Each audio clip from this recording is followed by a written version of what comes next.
يا ربنا واغفر لنا وارحمنا يا ربنا ربنا يا ربنا يا ربنا يا ربنا.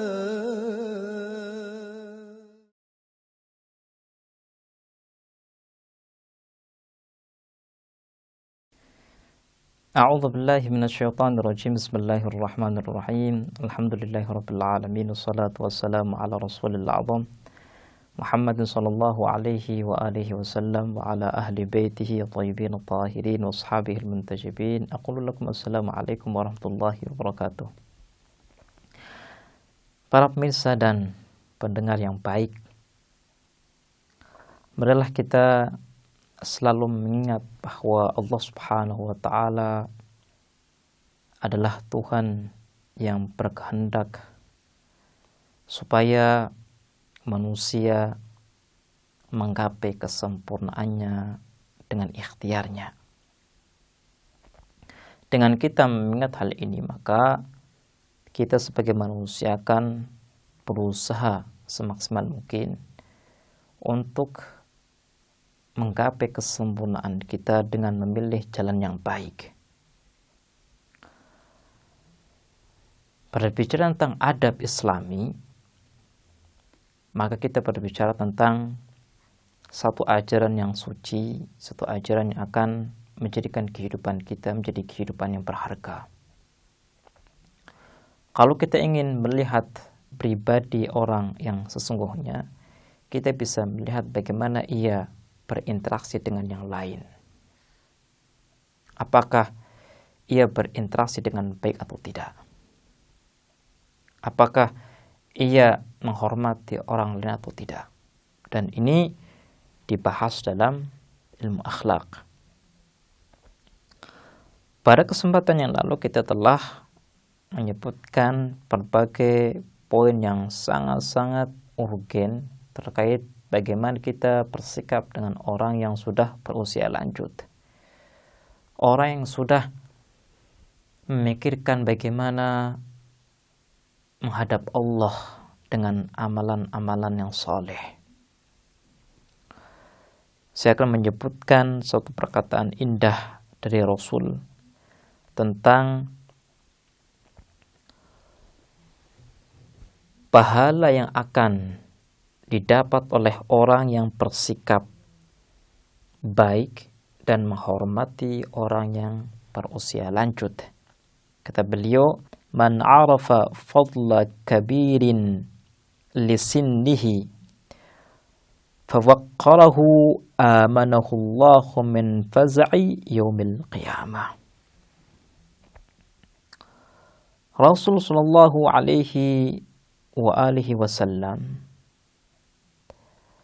memberikan satu pelajaran indah kepada kita bahwa barang siapa yang ia mengetahui tentang keutamaan orang yang sudah berusia lanjut, kemudian ia menghormatinya, maka Allah Subhanahu wa Ta'ala berjanji akan menghilangkan rasa takut dari hatinya kelak di hari pembalasan.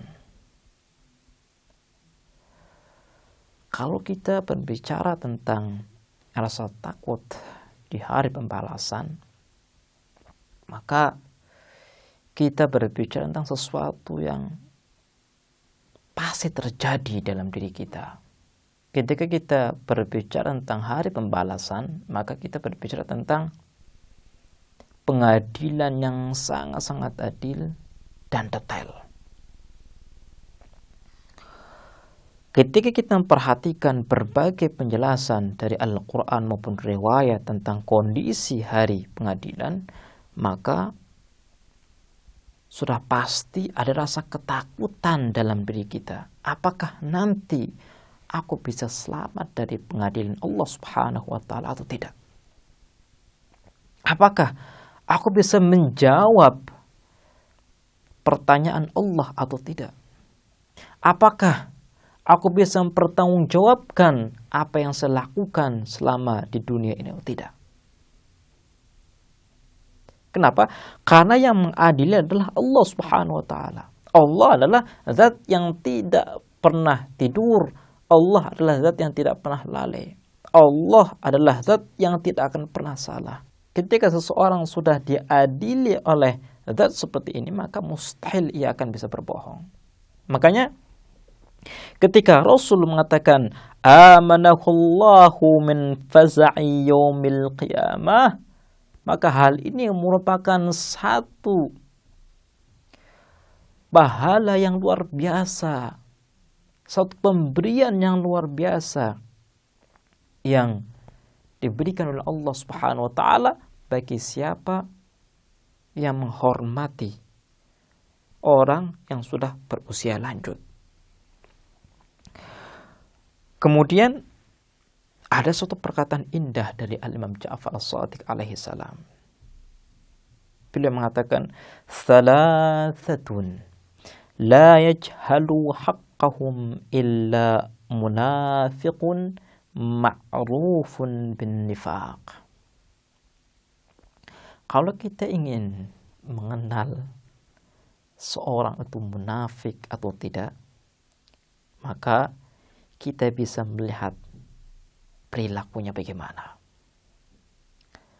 Ada 3 hal.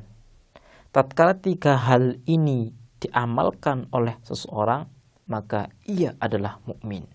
Ketika 3 hal ini tidak diperhatikan oleh seorang, maka ketahuilah di dalam hatinya tersimpan kemunafikan. 3 hal ini adalah dzu syaibati fil islami. Hal yang pertama, kata Al-Imam Ja'far Shadiq alaihissalam, ketika orang tersebut tidak menghormati dan memberikan hak seorang muslim yang berusia lanjut, maka ketahuilah bahwa dalam hatinya tersimpan kemunafikan. Apakah dalam hati seseorang memiliki sifat munafik atau tidak, kita bisa melihat bagaimana ia bersikap dengan orang muslim yang sudah berusia lanjut. Kemudian wahamil qur'ani wal imamul adil. Bagaimana orang tersebut bersikap dengan orang yang ia menghafal Al-Quran, yang ia menghidupkan Al-Quran, yang ia sudah hidup dengan Al-Quran.